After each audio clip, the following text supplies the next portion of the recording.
Our next story is from Sudan, Africa's third largest country, located right at the crossroads of sub-Saharan Africa and West Asia. It has a history of military coups and numerous instances of civil strife.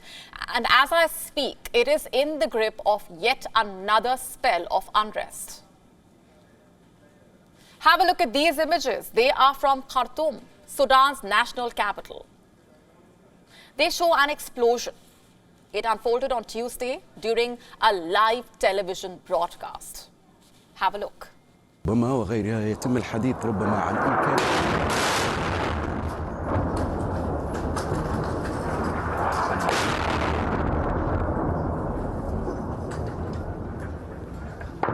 إذا نشاهد الآن هذا القصف القوي الآن ربما في أحد المناطق في العاصمة الخرطوم. قصف ربما صاروخي من طائرة. نسجل الآن هذا التطور النوعي الآن على شاشة العربية من خلال تغطيتنا. إذا وتيرة هذه المواجهات والاشتباكات تتسارع. سالم، هل تسمعني؟ And have a look at these images now. They are from Monday night. They show anti-aircraft gunfire illuminating the skies of Khartoum.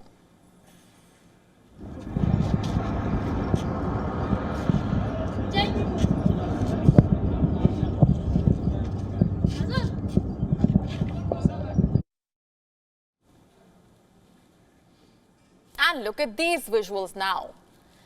They are from the 17th of April. They show flames tearing through a plane at an airport in the center of Khartoum.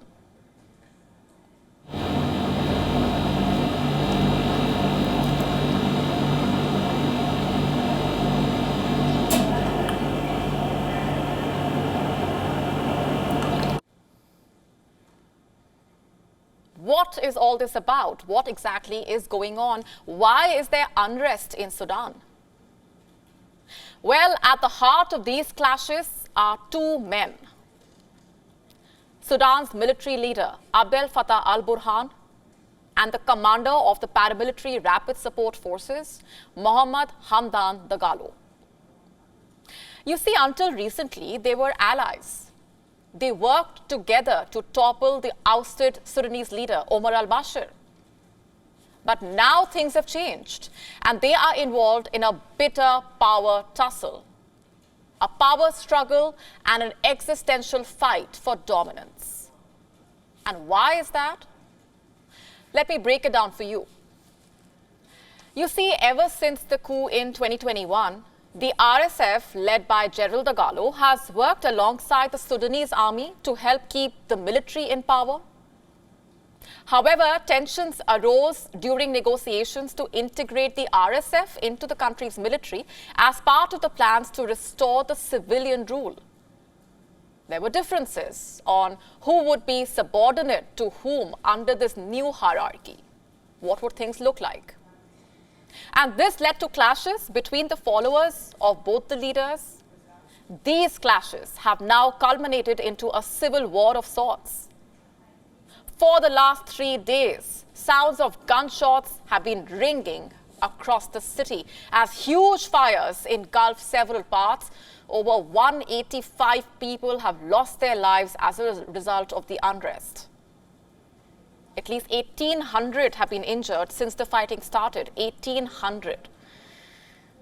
The situation is so bad that people who stay in Khartoum say their life has become a living hell. Here are some voices. We're fine. We're safe.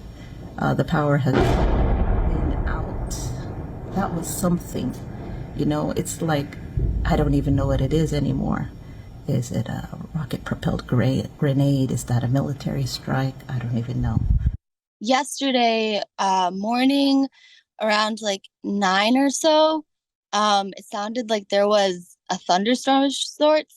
And we woke up and went outside. There were fighter jets and just sounded like gunshots and there's just a lot of chaos going on.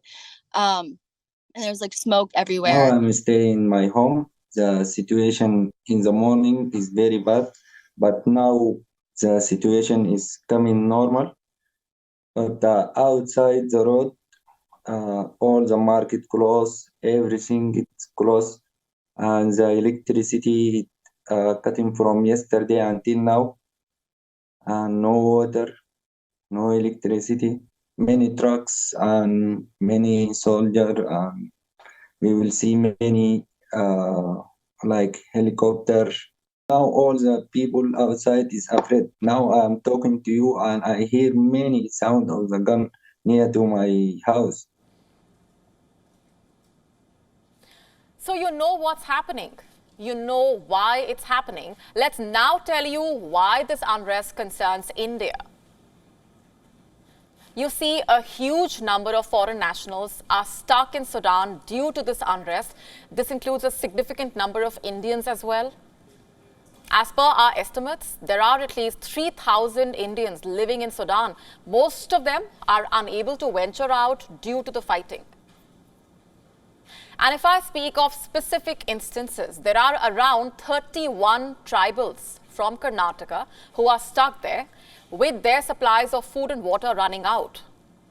They reportedly belong to the Haki Piki tribe. This is a semi-nomadic tribe. A lot of members of this tribe apparently live and work in Sudan. 31 of them are now stuck due to the fighting. The Karnataka State Disaster Management Authority saying that it has informed India's External Affairs Ministry and is following up with the Indian Embassy in Sudan in order to speed up the evacuation process. Now remember, Indians are not the only ones stuck in Sudan. Citizens from various countries who were working there have been left stranded due to this sudden crisis. Have a look at this report now. There are around 3,000 people from Kenya stuck in Sudan. Kenya's State Department for Diaspora Affairs is set to be assembling all the logistics required to evacuate them at the earliest. And that's not all. Have a look at this report now. A number of Chinese workers and students have been stuck in Sudan due to the unrest. Reports say they are at risk of food shortages and that Beijing's embassy in Khartoum is showing no signs of evacuating them. In a nutshell, what's happening in Sudan has not only endangered unity within the country, but also endangered the lives of countless foreign nationals who live and work there. And here's hoping the countries concerned are able to bring them back safely as soon as possible. WION now available in your country. Download the app now. Get all the updates on the move.